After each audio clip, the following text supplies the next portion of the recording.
سلامونه او نیکې هیلې وړاندې کوم تاسو ټولو محترمو لیدونکو او لیدونکو او خواږو زده کوونکو ته په دې هیله چې روغ صحت ولرئ. ډېره خوشحاله یم چې بیا هم په 23م ګردمیز کې تاسو سره یم. مننه کوم له هغه ټولو لوست مینوالو څخه چې ویډیوګانې په منظمه توګه تعقیبوي، درسونه ګوري زموږ د معلم یوټیوب چینل څخه او همداسې د فیسبوک پاڼې له لارې او خپل نیک نظریات او پوښتنې موږ سره شریکوي. ستاسو کومنټونه او نیک نظریات موږ هڅوي، موږ تشویقوي تر څو چې ښه ښه ویډیوګانې تاسو ته جوړ کړو او تاسو ته جوړ کړو او چمتو یې کړو.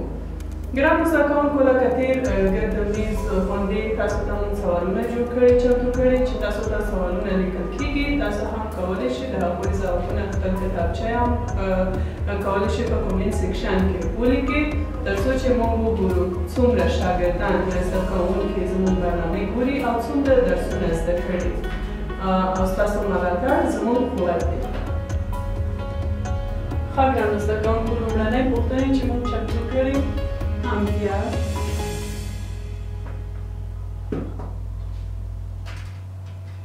څه ته وایي؟ دویمه پوښتنه: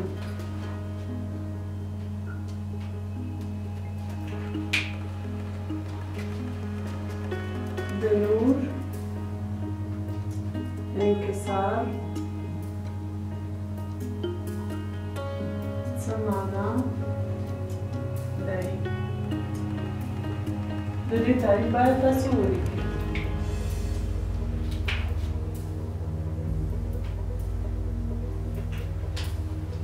دریمه پوښتنه ده محدبه عدسیه. محدب عدسیه کوم عدسیې ته وایي؟ څرنګه چې تاسو درس کې ویلي وو چې عدسیه دوه ډوله لري، نو تاسو کولی شئ د محدب عدسیه هغه ځانګړتیاوې دلته ولیکئ.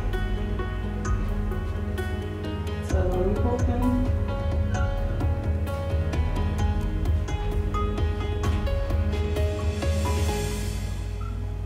مساوي وکتورونه کوم وکتورونو ته ویل کیږي؟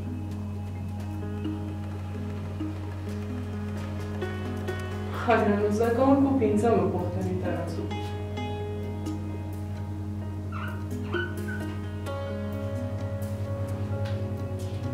د برنولي معادله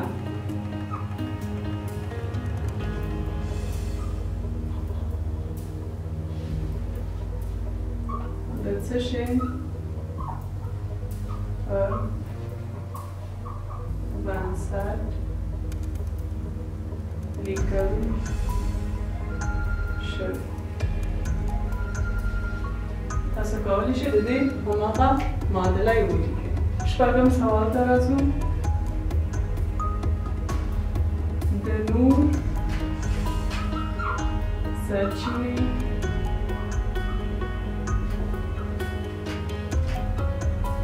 څو ډوله؟ هماغه د ډولونو نومونه هم تاسو کولی شئ ولیکئ. اووم: پیریود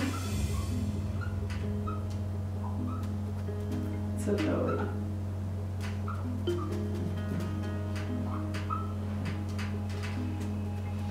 د پیریود تعریف دلته ولیکئ. او اتم سوال: سرعت څو ډوله وي؟ دلته د سرعت ډولونه ولیکئ. نهم سوال ته راځو. د وکتورونو مجموعه څنګه لاسته راځي. د وکتورونو مجموعه څنګه لاسته راځي؟ تاسو کولی شئ دلته په دې ځواب کې ولیکئ. آخرنی سوال دسم left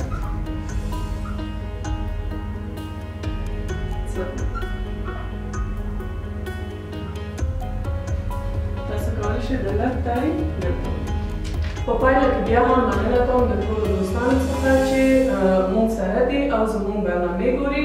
ګرانو زده کوونکو تر بله ګرد میز او جلسې پورې تاسو لوی او بخښونکي خدای ته سپارم. حتما خپل سوالونه کتابچه کې ولیکئ او ځوابونه یې په کومنټ سیکشن کې موږ سره شریک کړئ تر څو چې موږ وګورو کوم سوالونه یا ځوابونه چې تاسو د سوالونو لپاره لیکلي صحیح ده یا که کوم مشکل وي انشاءالله په بله جلسه کې تاسو ته صحیح ځوابونه ویل کېږي. تر بله جلسې تاسو لوی او بخښونکي خدای ته سپارم. ښه وخت.